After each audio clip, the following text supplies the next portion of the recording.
Okay, dear student, now we are going to solve question number 4. And question number 4 is find the two opposite vertices of a square. Square है, square के two opposite vertices given है, वो क्या है -1, 2 and 3, 2. Find the coordinate of the other two vertices. देखिए बेटे यहाँ पे दो अपोजिट वर्टिस गिवन है, टू अपोजिट वर्टिसेस फाइंड करना है हमको। ये थोड़ा सा क्वेश्चन लॉजिकल है। यहाँ पे देखिए, इसको तो सबसे पहले हम लोग लेट कर लेते हैं x, y एंड इसको लेट कर लेते हैं स्मॉल a, स्मॉल b। ये ठीक है। अब इसको फाइंड करने का काफी मेथड है, बट हम उस मेथड को यूज करेंगे जो आपके बोर्ड एग्जामिनेशन में भी आपकी हेल्प करे एंड जो सिंपल वे पर भी हो। तो देखिए बेटा, यहाँ पर अगर हम देखें तो क्योंकि ABCD क्या है, ABCD इज अ स्क्वायर, ये स्क्वायर है। स्क्वायर की ऑल साइड्स क्या होती है, इक्वल होती है। AB equal to BC equal to CD equal to DA, ये आपका इक्वल है। एंड एवरी एंगल 90 डिग्री का है, एवरी एंगल 90 डिग्री का है। तो इसका भी यूज हम करेंगे क्वेश्चन को फाइंड करने में। इसका यूज कहां पे करने वाले हैं, ध्यान से देखिए कि AB BC CD and DA equal है, that is distance between A and B equal to distance between B and C, B and C। इसको हम लोग कोऑर्डिनेट ज्योमेट्री से जोड़कर देख रहे हैं। Distance between A and B equal to distance between B and C। तो यहाँ पर देखिए, दोनों का जब डिस्टेंस फाइंड करेंगे तो यहाँ पे square root of x2 minus x1 whole square plus y2 minus y1 whole square equal to similar formula इधर भी हो जाएगा, x2 minus x1 whole square plus y2 minus y1 whole square. Same formula हमने use कर दिया। Squaring both side, squaring both side, squaring both side. जब हम लोग स्क्वायरिंग बोथ साइड करेंगे तो स्क्वायर रूट कैंसिल हो जाएगा। अब वैल्यू डायरेक्ट पुट करते हैं। ये किसके लिए, AB के लिए कह रहे हैं, x2 माइनस x1, x2 क्या है आपका x minus x2 minus x1, -1 है, ये +1 हो जाएगा, +1 whole square plus y2 minus y1, तो y2 minus 2 whole square equal to, similar इधर भी हम लोग वर्क करते हैं, तो ये आपका हो जाएगा x minus 3 whole square plus y minus 2 whole square. Okay बेटा, यहां तक तो सिंपल है। अब इसी में थोड़ा सा इसको ओपन कर दीजिए, ब्रैकेट को ओपन करिए। So x square plus 1 a plus b whole square, a square plus b square plus 2ab plus a square plus b square minus 2ab equal to x square plus 9 minus 3 two जा 6x plus y square plus 4 minus 4y। देखिए -4y to -4y cancel out हो रहा है, +4 to +4। ये क्या है, यहाँ पे तो हम लोग डायरेक्ट ही इसको कैंसिल आउट कर सकते थे बेटा, यहाँ पर हम लोग डायरेक्ट ही कैंसिल आउट कर सकते थे, बट कोई बात नहीं। यहाँ से x square to x square cancel हो गया। तो यहाँ पे देखते हैं 1 plus 2x minus 9 and plus 6x equal to 0।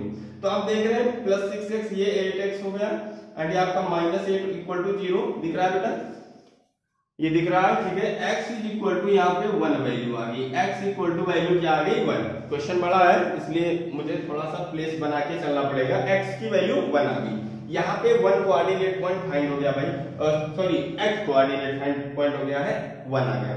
अभी y भी हमें फाइंड करना है। इसके लिए बेटा एक डायगोनल ज्वाइन कर दो आप। जब ज्वाइन करोगे तो ये AC होगा। यहाँ देखिए एक ट्रायंगल ABC फॉर्म कर रहा है, जो कि क्या है, राइट एंगल ट्रायंगल है। तो in triangle ABC by using Pythagoras theorem, by using Pythagoras theorem, तो Pythagoras theorem यूज कर देते हैं। So AC square is equal to AB square plus BC square. Okay, AC square पहले हम लोग right करते हैं। AC स्क्वायर क्या होगा, x2 minus x1 whole square. यहाँ पे थोड़ा सा डायरेक्ट समझिए, x2 minus x1 whole square, x2 minus और माइनस x1, तो ये हो जाएगा +1 whole square plus y2 minus y1 minus 2 whole square equal to AB square. ये देखिए अभी आपने सॉल्व किया था, ये आपका क्या था, distance between A and B, AB square. तो AB स्क्वायर की वैल्यू यहां से उठाते हैं, x plus 1 whole square plus y minus 2 whole square. Okay, plus अभी आपने BC भी ये फाइंड किया, x minus 3 whole square plus y minus 2 whole square. इनको ओपन कर लेते हैं, आंसर आ जाएगा 3 + 1 कितना होता है 4। सो 4 का स्क्वायर 16, ये आपका 0। अब यहाँ पे सॉल्व करते हैं, x square plus 1 plus 2x plus Y square plus 4 minus 4y plus x square plus 9 minus 6x plus Y square plus 4 minus 4y। Okay, so यहाँ पे ध्यान से देखते हैं, पहले तो x स्क्वायर यहाँ पे x की वैल्यू है मेरे पास, यहाँ पे x की वैल्यू है, x की वैल्यू पुट कर देते हैं, x इक्वल टू 1 है तो 1 का square 1 plus 1 plus 2 into 1 2 plus Y square plus 4 minus 4y। बेटा यहाँ तो ओनली कैलकुलेशन है, कैलकुलेशन रॉन्ग हो गया तो answer wrong. Plus 9 minus 6 plus Y square plus 4 minus 4y। अब हमें दिख रहा है ओनली y का ही टर्म है, ये ओनली y। तो चलिए इसको सॉल्व करते हैं। 16 equal to 1 plus 1 2 plus 2 4 8 and 9 to 18। Okay बेटा, वीडियो लॉन्ग ना हो इसके लिए मैंने यहाँ पे डायरेक्ट पहले सॉल्व कर दिया है, ये सभी बच्चे कर सकते हैं। यहाँ से मैंने देखिए फाइंड किया 2y square minus 8y equal to 0, यहाँ पे 2y कॉमन ले लिया तो y माइनस 4।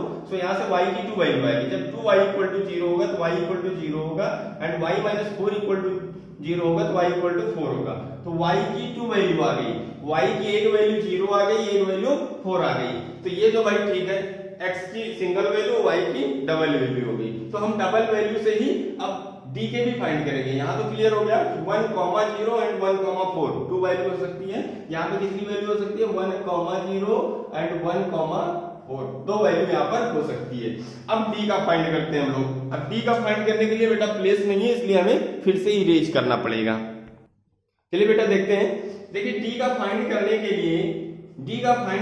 लिए इसको भी हम लोग अगर ज्वाइन कर देते हैं तो यहाँ का क्या था स्क्वायर था एंड स्क्वायर के भी डायगोनल बाइसेक्ट ईच अदर करते हैं। तो ओ मान लीजिए इसका जो है मिड पॉइंट है, AC का मिड पॉइंट O है, तो AC का जो मिड पॉइंट O होगा वही BD का भी मिड पॉइंट होगा। ऐसा क्वेश्चन आप लोग एक्सरसाइज 7.3 में पढ़ चुके हैं। तो सबसे पहले हम लोग फाइंड कर लेते हैं मिड पॉइंट डायरेक्ट फाइंड कर लेते हैं। Mid point of AC equal to mid point of,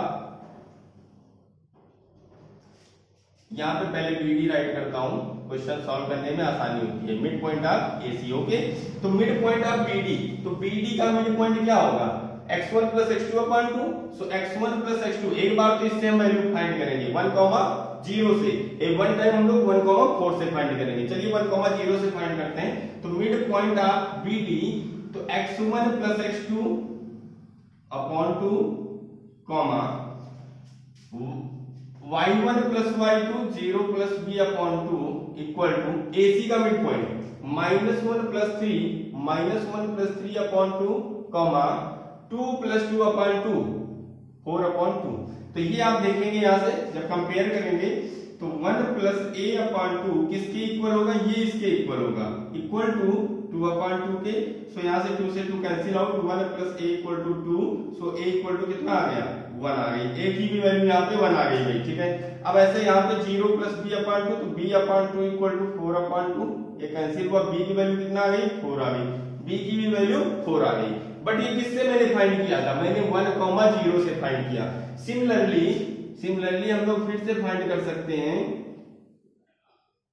mid point of AC equal to mid point of BD। Okay, तो mid point of AC equal to mid point of BD find करते हैं। तो mid point of AC, तो आपको तो पता है पहले से ये मैंने राइट किया है, तो ये आपका क्या हो जाएगा 2 अपॉन 2 4 अपॉन 2, इसमें कुछ भी नहीं, AC का नहीं चेंज होगा, BD का चेंज होगा। BD का क्यों चेंज होगा, इस बार 1, 4 राइट कर रहे हैं, तो 1 plus a upon 2 comma 4 plus b upon 2, 4 plus b upon 2। तो यहां से जब हम लोग सॉल्व करेंगे, this implies that 2 upon 2 equal to 1 plus a upon 2। So ये हमने कैंसिल आउट कर दिया, तो ये आपका हो जाएगा 2 माइनस 1 इक्वल टू a। सो बेटा फिर से a की वैल्यू 1 आ गई, a की वैल्यू सेकेंड टाइम भी 1 आ गई। एंड इसको भी सॉल्व करते हैं, 4 upon 2 equal to 4 plus b upon 2, तो ये भी कैंसिल आउट हो जाएगा, 4 माइनस 4 इक्वल टू b, तो b की वैल्यू यहाँ से 0 आ गई। दैट मीन्स यहाँ पर भी हमारा 1,4, जब ये यहाँ पर होगा तब यहाँ पर होगा 1,4, और जब ये यहाँ पर होगा तो यहाँ पे होगा 1,0। तो ये आपके कोऑर्डिनेट पॉइंट आप बी एंड डी फाइंड हो गए, और यहाँ पे आपने देखा कि कैसे 2 वैल्यूज यहाँ पे आ रही है। ओके बेटा।